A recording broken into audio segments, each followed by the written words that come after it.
Assalamualaikum warahmatullahi wabarakatuh. Bismillahirrahmanirrahim. Wassalatu wassalamu ala Rasulillah wa ala alihi washabihi wa man wala. Wala haula wala quwwata illa billah. Alhamdulillah. Kita panjatkan puji syukur kepada Allah Subhanahu wa taala. Alhamdulillah kita bisa bertemu kembali bersama dan melaksanakan ini yang merupakan kewajiban kita. Salawat serta salam tetap tercurah kepada kita semua dan Muhammad SAW. Insyaallah pada malam ini kita akan melanjutkan materi yang bersambung sudah ke episode 12. Untuk bersatu waktu kami persilakan kepada Ustadz untuk dapat menyampaikan materi. Bismillahirrahmanirrahim. Assalamualaikum warahmatullahi wabarakatuh. Alhamdulillahirabbil alamin. Wassalatu wassalamu ala asyrofil anbiya'i wal mursalin wa ala alihi washabbihi ajmain. Asyhadu an la ilaha illallah wa asyhadu anna Muhammadan abduhu wa rasuluhu alladzi la nabiyya wa rasula ba'dah. Bapak-bapak sekalian yang dimuliakan oleh Allah Subhanahu wa taala, pertama tentu mari kita panjatkan syukur kehadirat Allah Subhanahu wa taala.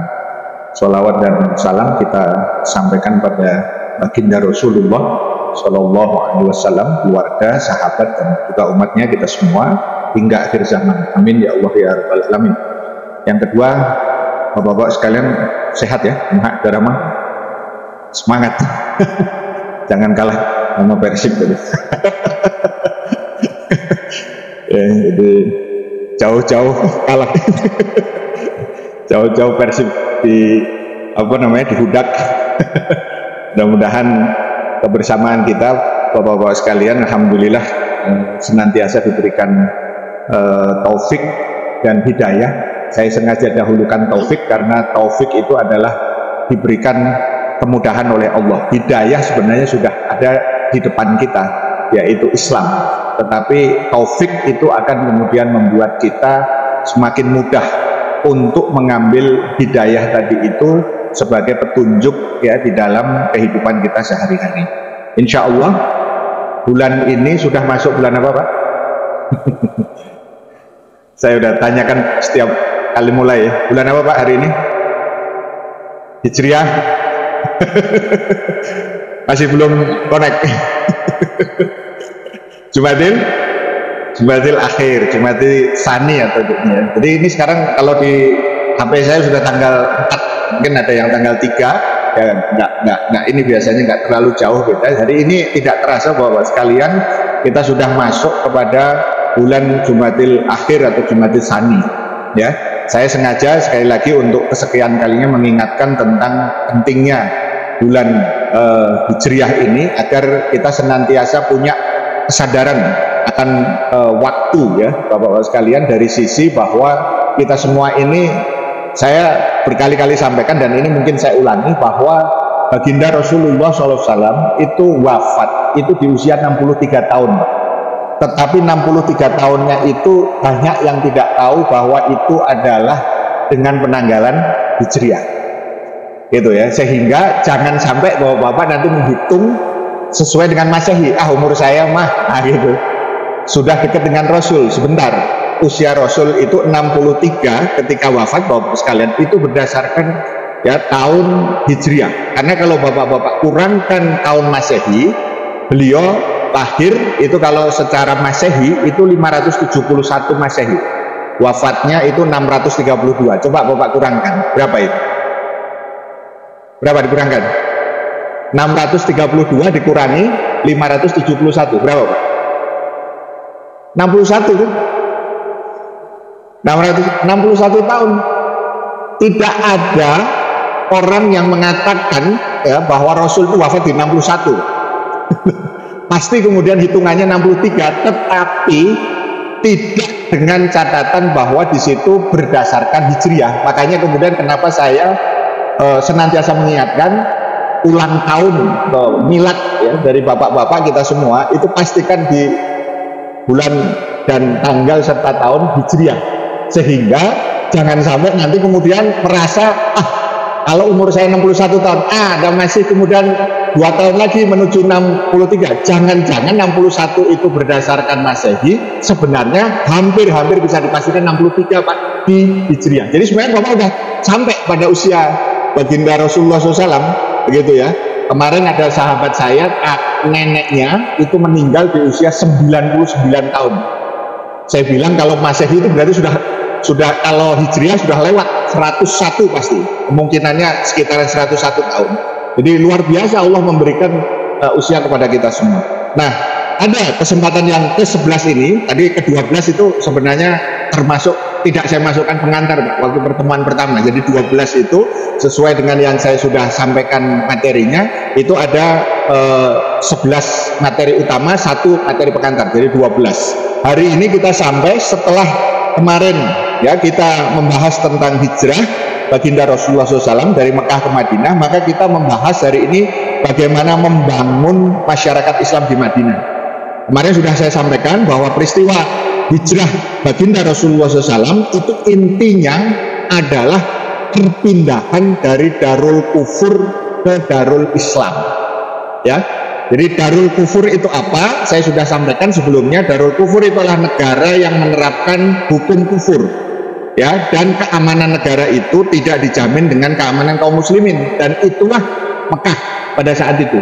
Kemudian Darul Islam itu adalah negara yang menerapkan hukum Islam dan keamanan negara tersebut dijamin oleh kaum muslimin, dan itulah Madinah.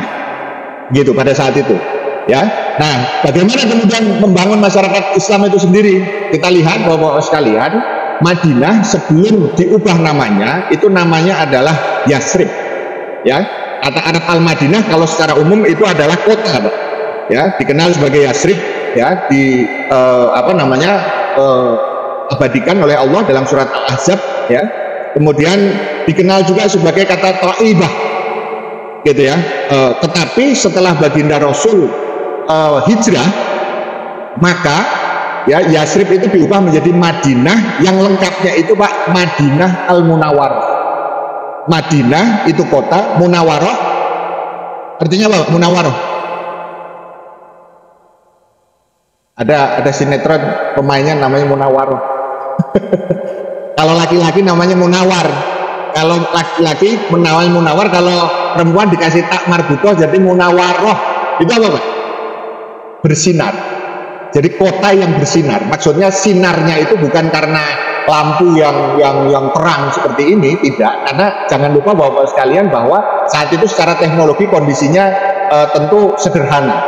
Ya, Madinah Al-Munawwarah itu dimaksudkan adalah kota yang ya bercahaya atau berhiaskan dengan cahaya keimanan. Karena keimanan itulah yang nanti menjadi dasar daripada kota tersebut. Jadi kalau kita ke Madinah biasanya hawa pertama itu yang harusnya kita ingat, ini adalah IKN pertama, Pak. Jadi IKN pertama, ibu kota negara daripada apa yang disebut dengan daulah Islam atau negara ya yang dibangun oleh Rasulullah SAW. Jadi kalau ada yang mengatakan bahwa Madinah itu sekelas RT, mohon maaf, itu tidak benar gitu. Karena RT aturan perwal berapa kakak? Perwal, peraturan wali kota satu RT 20 40. Soalnya saya dulu pernah sudah lupa jadi pengurus RT. 20 40 Pak. Anggaplah kemudian 20 atau 40 penduduk Madinah pada saat itu lebih dari itu. Ya, tidak seperti itu. Ada yang mengatakan seperti itu. Jadi inilah yang kemudian nanti secara umum, nih kalau bapak-bapak kita semua rindu, lihatlah ya dari sisi kejauhan ya makam dari Rasulullah SAW yang ada di komplek Masjid Nabawi, yang ada warna hijau kubahnya itu di bawahnya, gitu. Itu biasanya Pak, Masya Allah ya. Kalau kita ke sana itu tidak akan bisa biasanya itu pasti akan nangis.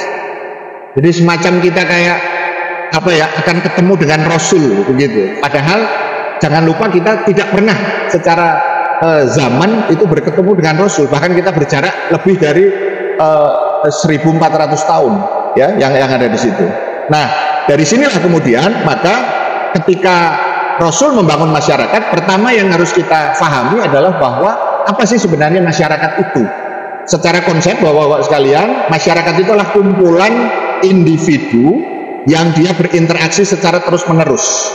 Ya, kemudian dia memiliki pemikiran, perasaan dan aturan tertentu. Itu masyarakat. Makanya kalau orang naik bus, naik kereta, naik pesawat, naik kapal, walaupun ngumpul, disebut masyarakat enggak? Disebut masyarakat tidak? Tidak kan? Disebutnya apa? Penumpang. Gitu kan? Kalau masyarakat itu berbeda, kenapa? Karena ada kata-kata berinteraksi secara terus-menerus. Jadi RT, RW, kelurahan, kecamatan, kabupaten dan seterusnya itu disebut masyarakat karena dia berinteraksi secara terus-menerus. Dan di masyarakat semua level tadi Bapak-bapak pasti ada pikiran, perasaan dan juga kemudian aturan yang ada di tengah-tengah masyarakat itu. Maka unsur pembentuknya ini Pak, ada pemikiran, perasaan dan aturan. Maka kita bisa lihat Bapak-bapak sekalian setelah hijrah ya, masyarakat Madinah itu berbeda antara sebelum dan sesudah. Ya, biarin namanya anak-anak. Ya, kenapa Pak? Karena kita tahu setahun sebelum ya baginda Rasulullah SAW itu hijrah, ada seorang sahabat yang diutus untuk mengkondisikan agar Yasrib pada saat itu Pak, itu kondusif terjadinya perubahan. Karena jangan lupa Yasrib itu sama aja dengan Mekah pada waktu sebelum kemudian terjadinya peristiwa hijrah. Tetapi dengan adanya Baiat Aqobah pertama, kemudian Baiat Aqobah kedua yang sudah kita singgung kemarin, maka kemudian terjadi satu perubahan yang dilakukan oleh sahabat Mus'ab bin Umair, duta Islam yang pertama. Apa yang dirubah? Bahwa sekalian masyarakat Madinah sebelum Islam pemikirannya kalau dilihat dari sisi sama dengan Arab, dengan Mekah secara keseluruhan, asobiyah. Yang ditekankan itu adalah keakuan, ananiyahnya gitu ya, kesukuannya begitu. Kemudian yang kedua, suka dan tidak suka, perasaannya itu karena orientasi yang sifatnya materi begitu. Dia suka pada seseorang bukan karena keimanan, tetapi karena kemudian dorongan-dorongan yang sifatnya materi. Dan aturannya adalah aturan jahiliyah sama. Nah, di situ ada orang yang membunuh anak perempuan karena malu. Kemudian juga di situ ada kebiasaan untuk minum khamr, berzina dan seterusnya. Karena di masyarakat pada saat itu sebelum datangnya Islam itu secara umum sama. Tetapi masyarakat Madinah sesudah Islam, pemikirannya Pak berubah. Ya, setelah kemudian mendapatkan satu istilahnya pemahaman tentang Islam, maka keimanan itulah yang membuat pemikirannya menjadi Islam. Kemudian suka dan tidak sukanya itu karena Allah Subhanahu wa taala. Dan yang ketiga, aturannya itu nanti dibentuk oleh baginda Rasul yang nanti kita kenal dengan Misakul Madinah atau yang disebut dengan Piagam Madinah. Itulah yang nanti akan menjadi aturan bersama. Begitu. Nah, maka saya ingin katakan bahwa sekalian ini ada yang kurang sedikit sebenarnya. Faktanya Bapak sekalian, Madinah saat itu bukan semuanya Muslim. Ada yang Muslim, Islam, itu ada dua kelompok besar. Satu adalah kaum Muhajirin, yang kedua adalah kaum Ansor.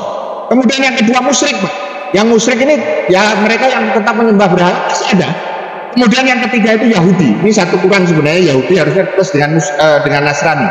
Di situ ada dua-dua. Jadi kalau ditambahkan satu ada 4. Sebenarnya ada 4. Jadi masyarakat Madinah itu saya ingin katakan sama Pak dengan masyarakat yang lain, yaitu masyarakat yang beragam. Kalau dalam bahasa kita itu majmuk, bineka. Begitu. Jadi jangan dibayangkan masyarakat Madinah itu semuanya Islam, karenanya maka diterapkan Islam. Tidak. Justru itu menunjukkan Bapak-bapak sekalian bahwa aturan Islam diterapkan di masyarakat yang majemuk tidak ada masalah. Tidak ada masalah. Begitu. Kan sekarang ini banyak yang mengatakan jangan menerapkan Islam, kan semuanya tidak Islam. Gitu kan, nanti ada yang marah gitu kan. Tidak ada Pak. Di Madinah ada yang Muslim, ada yang kafir, ya, termasuk di dalamnya Nasrani, Yahudi dan musyrik tadi itu. Tidak ada masalah diterapkan Islam. Kenapa? Karena tadi Pak, syarat dari Darul Islam itu adalah diterapkannya aturan-aturan Islam secara keseluruhan, dan yang kedua kekuasaan atau keamanannya itu ada di tangan kaum muslimin. Jadi kalau hari ini kemudian aturan Islam itu belum diterapkan, sebenarnya itu problemnya sebenarnya salah satunya adalah apakah kaum muslimin itu berdaulat atau tidak. Atau kita ini malah jadi minoritas. Jumlahnya banyak kok, tapi kemudian jadi minoritas karena yang berkuasa ternyata hanya segelintir orang. Nah itu nanti bisa kita telah lebih jauh. Nah ini jenis negara tadi ada Darul Islam, ada Darul Kufur. Kemudian syaratnya ada dua, aturan dan keamanannya tadi itu. Ya, sehingga dari sini maka masyarakat Islam itu Pak akhirnya kemudian menjadi bentuk nyatanya itu adalah masyarakat Madinah. Ini sama kalau kita perbandingan masyarakat kapitalis Pak hari ini itu kalau kita ke Amerika, ke Eropa, ya kayak begitu itu bentuknya masyarakat kapitalis itu. Contoh yang paling gampang bapak-bapak sekalian, ya kalau di masyarakat yang liberal serba bebas, bapak-bapak naik tram, naik kereta di bawah tanah, mohon maaf, orang ciuman di depan kita biasa aja, cuek aja, kitanya dianggap nggak ada aja. Gitu. Tapi kalau di masyarakat Islam saya kira kayaknya nggak ada ya di sini. Kalau ada terus kemudian dibiarkan ya nggak usah bilang balik itu sampai kemudian ini gitu. Nah, kemudian kalau masyarakat komunis faktanya tidak ada Pak hari ini karena dulu setelah runtuhnya Uni Soviet maka kemudian masyarakat yang komunis yang serba istilahnya itu memaksa begitu. Kita tahu dulu ada namanya Lenin, ada Stalin dan seterusnya itu ya masyarakat komunis yang jauh dari Islam. Begitu. Kalau orang bilang masyarakat sama rata sama rasa, gitu ya. Istrimu istriku, hartamu hartaku dan seterusnya begitu katanya. Makanya karena tidak sesuai dengan fitrah manusia dia runtuh tahun 89. Nah setelah itu masyarakat Uni Soviet akhirnya berubah menjadi masyarakat kapitalis yang liberal sama dengan Amerika, gitu ya. Nah ini saya kira ini bisa ini. Nah makanya kemudian dalam konteks ini Bapak-Bapak sekalian, Rasul itu melakukan perubahan di tengah-tengah masyarakat, khususnya di masyarakat Madinah itu adalah dengan perubahan yang pola pertama. Jadi ada dua pola, yang sifatnya taghyiri, ada yang sifatnya islahi. Kalau taghyiri itu Pak, itu berarti dari dalam, dari pangkal, dari asas. Misalnya contoh orang Muslim mendakwai orang kafir itu sebenarnya taghyiri Pak. Kenapa taghyiri? Jangan diajak orang kafir sholat, nggak ada gunanya karena keimanannya belum ada di dalam dadanya dia. Kalau dia sudah masuk Islam, syahadat, maka barulah kemudian dia diajak masuk Islam. Itu perubahan mendasar. Nah di masyarakat juga sama Pak. Kalau kemudian masyarakat itu belum diasaskan pada Islam, maka perubahannya itu sebagaimana Yasrib itu harus diubah dulu. Masyarakatnya tadi itu keyakinan masyarakat tersebut dengan Islam. Makanya Islam itulah yang kemudian nanti menjadi satu pedoman yang utama di tengah-tengah masyarakat. Sementara kalau perubahan yang sifatnya islahi Pak, itu sifatnya perbaikan. Maksudnya apa? Sudah bagus pangkalnya. Misalnya kalau secara individu ada Muslim yang sudah kemudian dia beriman, kok kemudian dia misalnya melakukan kemaksiatan, maka kemudian dia diajak untuk islah, perbaiki. Jangan sampai sudah mengaku Muslim tapi melakukan maksiat, gitu. Tapi kalau kemudian masyarakat, ya, kalau masyarakatnya sudah Islami, tapi kemudian mungkin ada penyelewengan, misalnya hukumnya kok kemudian tidak diterapkan, begitu. Nah, itulah kemudian dikoreksi, itulah yang disebut dengan perbaikan, islahi. Jadi ada dua kata, perubahan dan perbaikan. Ya, tapi saya tidak ingin masuk lebih jauh ya dari situ ya, karena kata ini sekarang menjadi sensitif ya. Gitu ya. Nah, yang taghyiri itu yang perubahan mendasar dari akar, sementara kalau islahi itu adalah perbaikan, itu sifatnya adalah dari cabang tadi. Nah, apa yang dilakukan Rasul Bapak sekalian? Ini yang dilakukan 4 hal. 1, membangun Masjid Nabawi sebagai pusat peradaban. Ini poin pertama yang kemudian menjadi pusat daripada kekuatan spiritual. Jadi masjid itu benar-benar menjadi sentral, pusat dari interaksi yang ada di masyarakat, gitu ya. Makanya kalau posisi masjid itu di tengah-tengah masyarakat itu biasanya pas, strategis, itu biasanya pengaruhnya berbeda Pak. Ya, makanya kemudian kalau di komplek bangunan misalnya kayak di kampus gitu ya, itu rata-rata masjid biasanya di tengah Pak. Karena agar semua orang itu aksesnya sama, gitu ya. Kalau masjidnya misalnya di pojok yang susah untuk diakses, itu biasanya suasananya beda. Saya punya contoh sederhana Pak.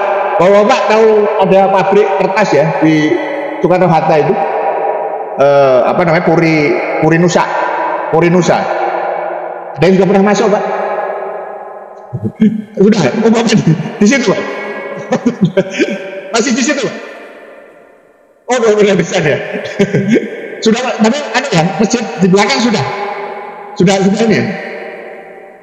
Bapak tahu Pak siapa yang ngasih nama masjid itu Pak? Pak Agus ya. Nah, Agus yang pada saat itu jadi DKM itu minta saya Pak untuk kemudian mencarikan nama. Terus kemudian saya pikir gimana kemudian kata-kata yang pas di situ. Itu akhirnya dari masjid yang tidak ada Pak di ruangan kecil gitu ya Pak, ini ya, terus kemudian dipindahkan ke aula, terus kemudian tadinya di belakang Pak, saya komporin itu Pak. Kalau sampai kemudian di sini Pak Agus itu, Pak DKM ya, waktu itu saya bilang kalau masjid ini tidak sampai jadi Pak Agus, saya bilang ya, itu berarti semuanya akan dosa. Karena apa? Karena Bapak bayangkan Pak, itu pabrik luas sekali, tapi nggak ada masjid pada waktu itu. Adanya bukan musola juga, karena itu tidak musola. Nah, singkat cerita akhirnya ya terjadilah itu, alhamdulillah gitu. Terus beliau bilang ke saya gini, saya beri nama Pak, ini untuk sekedar info aja ya. Baitul Tirtos Pak. saya berikan nama itu Pak. Tirtos itu ada di Al-Quran Pak. Baik itu ada rumah, Tirtos itu kertas, maksudnya di situ Pak. Nah, ketika masjid itu ada secara fisik Pak, berbeda itu saya lihat suasananya dengan ketika tidak ada. Orang mau sholat zuhur, sholat asar mungkin yang rata-rata bisa jamaah di masjid, susah sekali ketika belum ada masjid. Mungkin Bapak insya Allah saksi lah gitu kan. Nah, makanya Rasul pertama adalah membangun masjid ya, yang ada di situ. Kemudian yang kedua mempersaudarakan kaum muslimin, muhajirin dan ansor. Kalau tadi dari aspek spiritual sekaligus politik dalam pengertian interaksinya, itu yang kedua adalah dari sisi sosial dan ekonomi Pak. Ya, kemudian yang ketiga itu adalah dalam konteks membuat perjanjian. Ini secara hukum dan tata negara yang tadi saya sebut sebagai perjanjian Al-Mitsaq Al-Madinah dengan orang-orang non-muslim. Begitu. Jadi ketika orang-orang non-muslim itu tadi ada musyrik, orang kafir itu kan ada dua Pak ya, Ahlul Kitab dan musyrik. Ahlul Kitab ada dua, Yahudi dan Nasrani. Musyrik itu kalau kita hari ini ya ada Hindu, ada Buddha dan orang-orang pagan tadi itu. Nah, ketika kemudian mereka diikat karena Islamnya berkuasa, maka mereka nurut Pak. Tidak ada masalah. Mitsaqul Madinah itu. Ya, kata kunci nanti dari Mitsaqul Madinah ini Pak, itu adalah kalau ada permasalahan maka harus dikembalikan, yang mengambil keputusan itu adalah Allah dan Rasulnya. Itu artinya apa? Kembali kepada Islam. Ini nanti ada kaitannya dengan kasus Yahudi Pak. Ketika kemudian Yahudi itu tidak mau patuh ya, melanggar bahkan mengkhianati, maka kemudian Rasul dengan tegas itu kemudian mengusir mereka dari Madinah. Padahal bahasanya kan Rasul itu orang baru gitu. Tapi karena Rasul itu kepala negara, bukan sekedar hanya Nabi dan Rasul, maka kemudian kekuatan itu didapatkan yaitu melalui kekuatan perjanjian tadi itu. Dan yang keempat itu adalah membangun kekuatan muslim dalam kaitannya dengan dakwah dan jihad. Bapak-bapak masih ingat ketika Aqobah pertama, baiat Aqobah yang pertama itu nggak ada masalah, semuanya menerima. Tapi begitu baiat Aqobah kedua Pak, orang-orang kafir itu sudah mulai mau mengganggu, maka kemudian orang-orang Ansor mengatakan, ya Rasul, apakah kita tidak memerangi mereka saja? Maka Rasul waktu baiat Aqobah yang kedua mengatakan lam nu'mar bidzalika ba'du. Rasul mengatakan bahwa kita belum diperintahkan untuk melakukan perang itu. Tapi ketika di Madinah Pak, itu semuanya sudah dipersiapkan atmosfer untuk melakukan jihad fi sabilillah. Nah, kita lihat sekarang rinciannya. Satu, membangun masjid tadi, aspek spiritual. Masih ada waktu. Sekarang 17 ya. Nah, 17 ya. Membangun masjid. Nah, ini kita lihat Pak, ada masjidnya seperti ini Pak dulu. Nah, ini hasil dari miniatur. Kalau ada yang sudah ke Al-Jabar, nah itu potretnya kira-kira kayak begini. Maksudnya di bawah itu, di museum, di galeri itu yang ada di sini. Ada nih Pak, karena ini gambar ini sebenarnya yang menjadi replika yang ada di sana. Sebenarnya ini kayak gini kalau dari sudut pandang. Nah, ini yang paling detail yang ada di situ. Jadi ini masjid, sekali lagi mohon tidak dibayangkan seperti yang sekarang ini. Gitu kalau di kita tradisinya. Sama seperti kalau kemudian di kampus itu melihat Masjid Salman, itu nggak ada kubahnya gitu. masjidnya gitu aja, gitu. Sama dengan masjid di Kota Baru, Parahyangan, Al Irsyad itu juga sama. Ininya bentuknya datar gitu ya, yang ada di situ. Nah ini kiblatnya Pak, ini kelihatan ya. Ini arah kiblatnya yang ada di sebelah sana. Nah, kemudian ini dari sudut rumah Rasul Pak. Rasul melakukan hijrah bersama keluarga, tentu saja istri-istri beliau dan juga putra beliau. Nah makanya kemudian beliau di sini di masjid. Nah ini kalau arah kiblat tadi di sini Pak. Nah ini arah kiblat sebelum dipindahkan ke ini apa namanya Masjidil Haram. Itu nanti ada perubahan dari sisi. Nah setelah ini rumah Rasul dan para istri Pak. Jangan ini ya. Bapak sekalian jangan iri. Karena rumahnya banyak, maksudnya rumah istrinya banyak. Karena kemudian Rasul ya memang kemudian diberikan kekhususan untuk masalah itu. Jadi satu istri itu kemudian diberi rumah satu-satu dan beliau keliling. Begitu ya. Ya. Kemudian di sini ada namanya, ini ada beberapa detailing ya yang ada di sini. Ini misalnya rumah dari Ibunda Aisyah yang ada di sini. Kemudian ini rumah daripada Ibunda Saudah misalnya. Jadi aman Pak, semuanya terkendali. Jadi tidak ada masalah kemudian karena rumah deket-deketan jadi pasien. Ini kan masalah sensitif ya. Itu Rasul dengan ya keutamaan dia aman-aman aja lah gitu ya. Di Kota Bandung ini saya punya teman yang kemudian teman ini istrinya 4 Pak. Rumahnya itu kira-kira kalau dipetakan Pak, tengahnya itu masjid Pak. Di rumahnya itu luas, tengahnya masjid, istri pertama di tengah, istri kedua di sudut sana, ketiga 4. Jadi kalau dia gilir itu gampang, satu ke masjid, balik lagi ke situ, balik lagi ke situ, balik lagi gitu. Aman terkendali. Jadi tidak perlu disumputin gitu ya. Nanti ujung-ujungnya jadi nggak baik gitu. Ya, nah ini denahnya. Kalau itu kita lihat nanti ini Masjid Nabawi Pak, secara keseluruhan sekarang. Ini yang disebut dengan Raudhah ya, yang menjadi tempat ya, ini Raudhah. Nah ini Raudhah yang kemudian apa namanya ada di sebelah sini. Nah ini mimbarnya Rasul. Ini adalah rumah Rasul di Ibunda Aisyah. Makanya kemudian antara mimbarku dan rumahku itu adalah Raudhatun min Riyadul Jannah, taman dari taman-taman surga. Makanya orang rebutan kalau ke apa namanya Raudhah itu, dan sulit untuk diusir kadang kecuali sama askar gitu ya. Kalau sudah udah tahajudan itu, wah sudah sampai subuh pokoknya diem aja di sini ya, pura-pura nggak tahu aja. Padahal banyak saudaranya yang ingin sholat itu usek-usekan gitu, udah desek-desekan sekali yang ada di situ. Saking pengennya tetap ada di taman surga tadi itu, gitu ya. Nah ini dari beberapa sudut ya, nanti bisa diinkan. Nah ini ma baina ya baiti wa mimbari raudhatun min riyadil jannah. Ini salah satu hadisnya. Antara rumahku dan mimbarku itu adalah taman dari taman-taman surga. Ya, ini kalau bentuk ininya Pak lebih detail. Ini yang karpetnya hijau. Kemarin saya dapat informasi terakhir katanya ininya sekarang disamakan itu. Gitu. Ininya apa karpetnya. Jadi tidak dibedakan antara karpet yang Raudhah dengan yang di luar Raudhah, begitu ya. Kalau Bapak tidak percaya, Bapak harus ke sana. Gitu ya. Nah ini masih Raudhah. Nah ini kemudian ada tiang. Ini mulai dari ujung Pak, tiang yang wufud itu tempat Nabi dulu menerima para utusan. Kemudian yang tengah itu tiang Ali, biasanya dipakai untuk Ali itu kan sering mendampingi, Ali bin Abi Thalib sering mendampingi Rasul ketika menerima tamu. Kemudian yang tengah itu yang ketiga itu juga kemudian disebut dengan tiang sarir. Itu kalau kita jelaskan bisa panjang ya yang ada di situ. Ya, ini satu Pak, membangun masjid. Ya. Nah, termasuk Masjid Nabawi ini adalah bagian daripada masjid yang menjadi hal atau masjid yang harus kita upayakan gitu, yang dianjurkan lah bahasanya gitu kira-kira. Jadi sholat di masjidku, Masjid Nabawi lebih utama daripada 1000 sholat di masjid lainnya selain Masjidil Haram, karena sholat di Masjidil Haram itu lebih utama 100.000 kali. Jadi kalaupun di sini 1 kali Pak, tidak usah khawatir gitu ya, karena yang paling penting di masjid. Gitu ya. Jadi itu yang dikhususkan. Ini rumah beliau Pak, sedikit kita masuk. Nah, kalau mau masuk ini Pak isinya.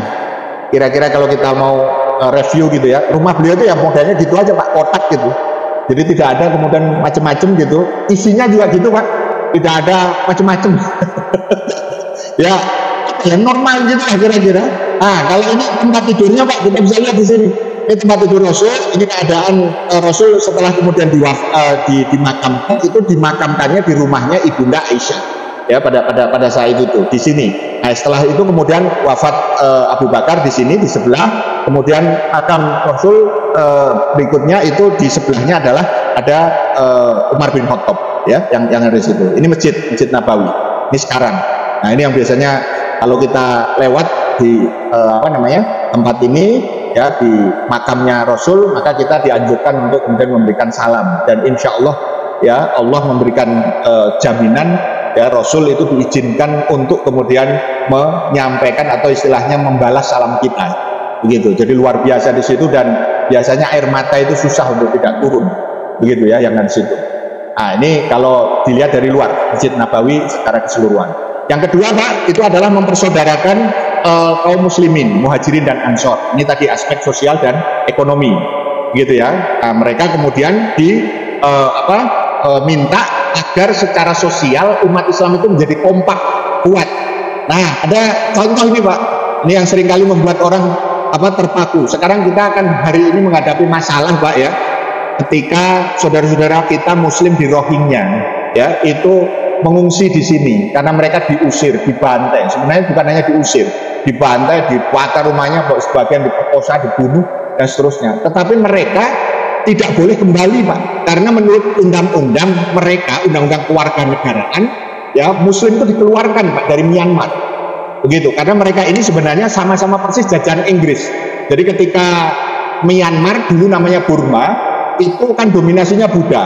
Itu pemimpin pertama namanya UNU, gitu ya. Mungkin Bapak pernah mendengar ya, UNU ya, itu sebenarnya dia bersekongkol dengan pimpinan pertama daripada Zionis tahun 48. Karena Zionis Yahudi Israel itu sudah merdeka itu kan Mei 48 tanggal 15, sementara Burma atau sekarang Myanmar itu Januari Pak.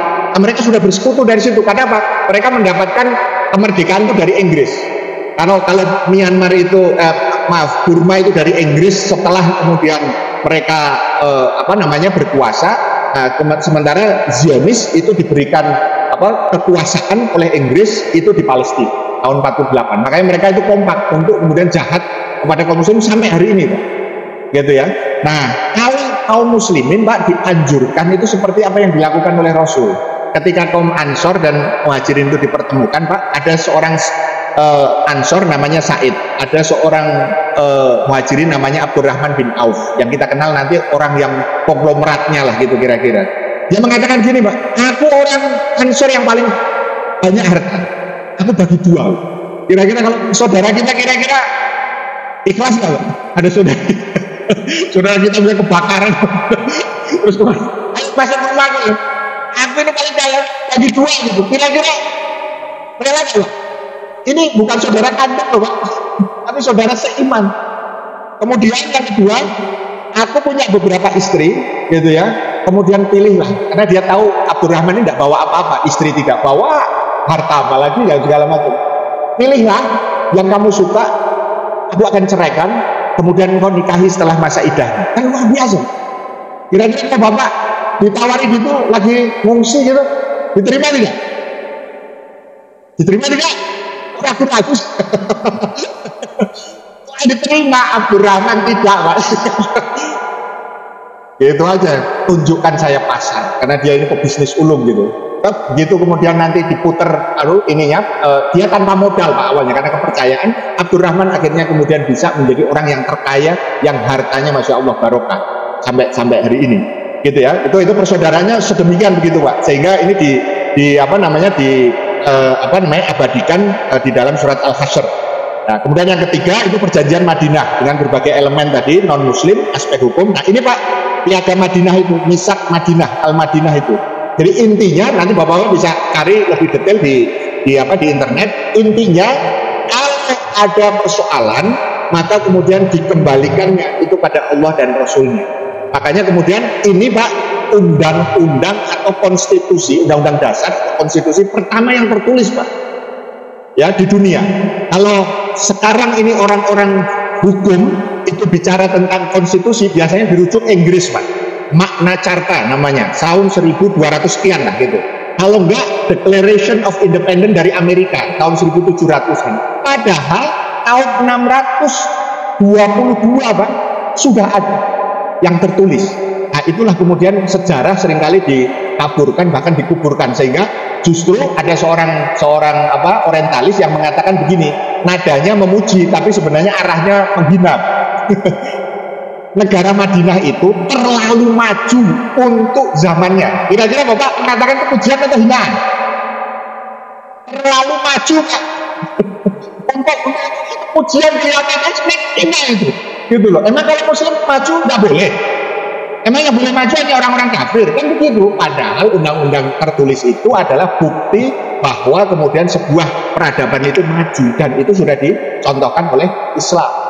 Jadi orang-orang kafir itu nggak fair kalau menurut saya dalam konteks ini. Yang bahasa Inggrisnya, dan yang terakhir, yang keempat, itu adalah mempersiapkan kekuatan kaum muslimin, ya, dengan dakwah, ya, dan jihad. Nanti setelah episode ini kita akan cerita bagaimana kemudian nanti Rasul akan melakukan misi untuk melakukan istilahnya dakwah ke para penguasa, dan yang kedua adalah mempersiapkan penduduk atau masyarakat Madinah, khususnya para sahabat itu, dengan kemudian jihad fisabilillah. Semua persiapan itu menuju apa yang disebut dengan bahasa Al-Quran, baldatun thayyibatun wa rabbun ghafur. Baldah yang negeri yang baik, ya, dan rabbun ghafur, yang kemudian Allah ampuni, dan menjadi khairul umat, menjadi umat yang terbaik, dan menjadi umatan wasaton. Umatan wasaton itu lebih tepat, Pak, sebenarnya diterjemahkan sebagai umat yang unggul dan adil, bukan umat moderat. Karena kalau umat moderat itu nanti ada umat radikal. Gitu, itu juga nggak benar juga gitu ya. Karena kita dididik oleh Rasul untuk menjadi muslim yang kafah, yang kemudian dikategorikan sebagai takwa tadi itu. Nah, itulah umatan wasaton atau khairu ummah itu. Jadi saya lebih cenderung menggunakan terjemah bukan umat moderat, karena sekarang ini kadang-kadang istilah moderat itu digunakan untuk malah menghalangi, ya, tegaknya aturan-aturan Islam itu sendiri. Terima kasih. Ada yang ingin disampaikan? Masih ada waktu sedikit, 5 menit. Mau dipakai atau tidak? Ya. Jadi kesimpulannya apa, Bapak sekalian? Sampai pada detik ini, maka kita menjadi paham bahwa kenapa Madinah itu nanti akan menjadi sebuah kota yang kemudian begitu luar biasa. Ya, jadi kalau hari ini, mohon maaf, orang bicara tentang IKN, Mbak, maka hal pertama yang harus kemudian diperhatikan ketika ibu kota negara itu harus kemudian dipindahkan. Bagi Islam pindah ibu kota tidak ada masalah, tetapi yang jadi masalah itu adalah apa dasar daripada perpindahan itu. Apakah karena persoalan keimanan atau karena kemudian sekedar kepentingan? Nah, itu berbeda nanti. Ya, jadi kalau Pak Presiden kemarin mengatakan susah investor, itu bisa jadi bisa jadi itu kemudian hal yang paling dasar tadi belum dipikirkan, karena ada kecenderungan IKN yang sekarang ini didominasinya lagi-lagi adalah segelintir para pengusaha-pengusaha yang justru itu hari ini mereka dominan di negeri kita ini. Ya, kita ingin katakan di sinilah Madinah itu jangan sekedar dilihat hari ini sebagai sebuah kota di mana di situ ada Masjid Nabawi, tetapi di situ sebenarnya adalah miniatur hari ini sebuah ibu kota di mana Rasulullah SAW di hari-hari itu, ya, senantiasa melakukan, ya, fungsi kepemimpinan beliau sebagai kemudian seorang kepala negara. Dan kemudian disitulah kemudian kita bisa berkaca bagaimana kemudian nanti ketika beliau wafat 10 tahun setelah beliau memimpin, maka kemudian Madinah itu menjadi sentral daripada kekuatan yang nanti luasnya, Pak, kalau kita baca di Khulafaur Rasyidin nanti insya Allah kita akan lanjutkan ke situ, itu wilayahnya, Pak, itu seluruh Jazirah Arab sampai kemudian nanti bentangannya itu sampai ke Iran hari ini, sampai kemudian ke baratnya itu sampai kemudian ke Mesir pada waktu itu. Coba bawa bayangan itu berapa negara hari ini, dulu ibu kotanya satu, yaitu di Madinah. Begitu. Jadi inilah kenapa kemudian pentingnya peristiwa hijrah yang kemarin sudah kita bahas, itu harus kita lanjutkan dengan peristiwa bagaimana membangun kekuatan masyarakat agar benar-benar menjadi peradaban yang kokoh fit dunya wal akhir. Terima kasih. Assalamualaikum warahmatullahi wabarakatuh. Alhamdulillah, terima kasih Ustadz atas paparannya. Mudah-mudahan menjadi ibrah bagi kita semua.